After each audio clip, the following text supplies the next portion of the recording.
to what we do each and every week at this time. It's Party Scooper time. And yesterday we have Sam and Kevin back with us once again. And Sam, going to have to start with you because big news on everybody's lips happened to be who is going to be at the steak fry. Right, it's the 37th and final Harkin Steak Fry, and the featured speakers are Hillary Clinton and Bill Clinton, both Clintons. So just because he's leaving office, he doesn't want to fry steaks anymore? Or I guess that's it. Maybe he wants to relax a little bit.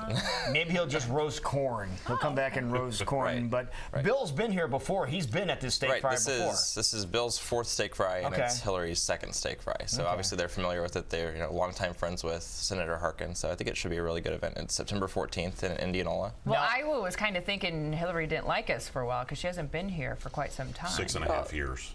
Right. She also She also had a demanding job for a lot of that piece, traveling around the world. Understandable, but the last time she was here, she didn't exactly have the results she was hoping for. So we didn't know.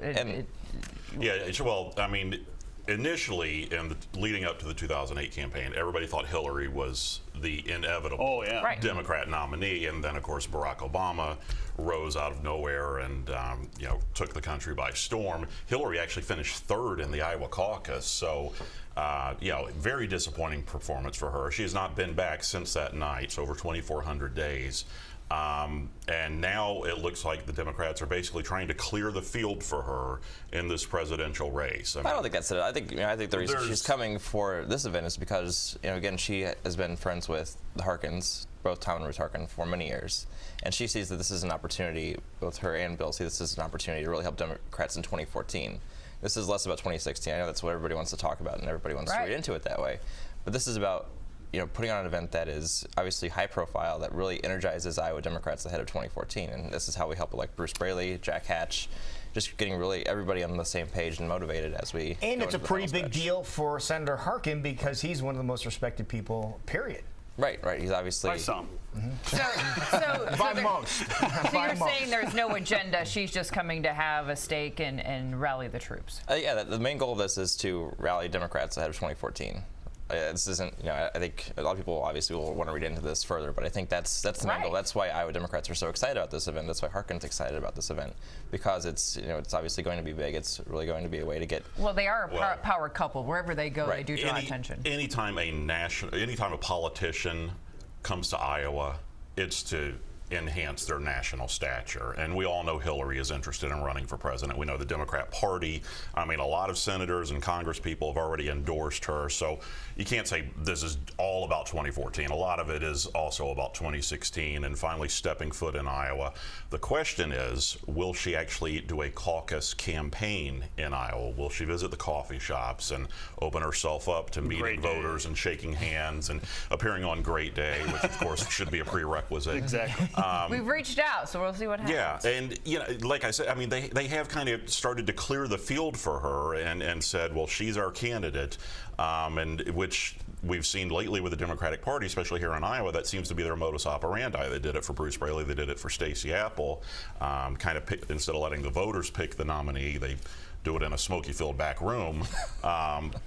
So it's going to be interesting to see what happens after this. Like I said, it's been a long time since she's been in Iowa. Obviously, they want to come and honor Tom Harkin, which makes a lot of sense, and it'll be a big event for Democrats. But leading into 2016, very curious to see what she does after this. Now, somebody asked yesterday, they wanted to know, how do you get to go to this thing? Do you need to be invited? Do you buy tickets? How do you do this? You can buy tickets online at tomharkin.com. Okay. Yeah, they're like $30. Are they pricey? Okay. Yeah, $30. $30, and it's Sunday, September 14th. Okay.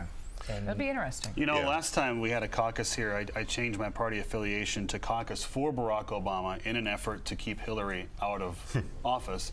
Now I'm going to end up with 8 years of him and probably more years of her. I can't move to Canada because it's more liberal than the United States, and I can't move to Mexico because they cut your head off down there. So what am I going to do? Vote Republican. Well, I will, but you should do. Jeez. The Republican field. We are going to have. It's going to be completely different from the Democrats. I imagine a couple of other people will run along with Hillary, but they'll basically be token candidates. If she gets in the race, she will be the overwhelming favorite, which is going to be interesting because she just had a book tour. The book sales bombed. Yeah. The publisher not getting back the money that they invested in it. And she went around and said a lot of strange things, like talking about how her and Bill were dead broke after they left the White House, even though they were getting hundreds of $1,000s in speaking engagements and things like that. So, you know, she stumbled with that book tour somewhat. So when it comes to actually campaigning after this event, it's going to be interesting to see, you know, what we get out of Hillary. I mean, her tenure as Secretary of State was not very strong. There's no notable accomplishments from that. There's still the Benghazi mess hanging over her head. So, and on the other side, the Republicans, we have a ton of candidates and have no idea who our nominee is going to be.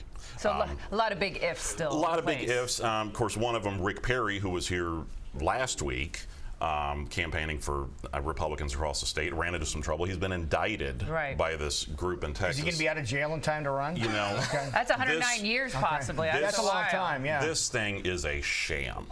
I mean, It had that written all over it. when I first saw it, I was like, "Oh, that's not good." Right. But if you look at it, I mean, basically what happened: this lady, who was a district attorney, was arrested for drunk driving. Her blood alcohol level was 3 times the legal limit, and they got her on video just being boisterous, arguing with the cops, just making a real rear end out of herself. I censored myself there. One of those. Yes, Okay. yes. Yeah. A donkey out of herself.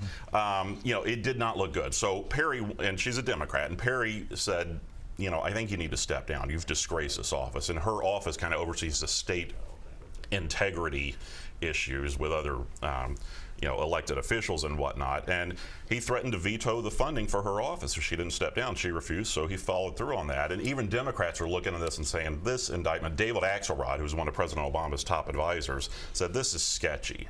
So right now, it could come back to backfire on the Democrats in a big way. We've also found out that liberal billionaire George Soros gave them $500,000. This group that it was behind this whole attack on Perry and led it to this indictment. So, but I mean, it's still in the justice system. Like this isn't just something that, you know, Democrats went out and just made this indictment up. Well, Texas Democrats. This is something that went through the legal system that, you know, that resulted in this. In the most liberal county. And I think the real question is, you know, this was $7.5 million of funding that Perry was going to veto for, again, this unit that statewide looks at corruption in elected officials. You know, the question is, was he doing that because he was being investigated?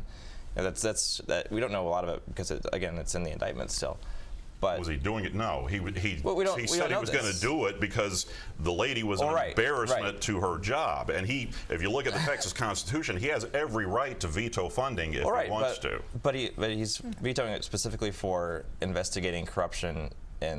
No, he's vetoing it because she made an idiot of herself, getting arrested, blew 3 times the legal limit, and then acted like an idiot, and it's all on videotape. She's supposed to stand up for the citizens of Texas. So because of her actions, you think that we should just get rid of the funding in Texas for investigating his decision. corruption? He has the right to do that, though, Sam. It's in the Texas Constitution. He has the right to veto funding. Yeah, the best part of this is that that's in Texas. That's not here in the state of Iowa, and that's what we're going to focus on next time we come back. So, guys, thank you guys for being here. We appreciate it.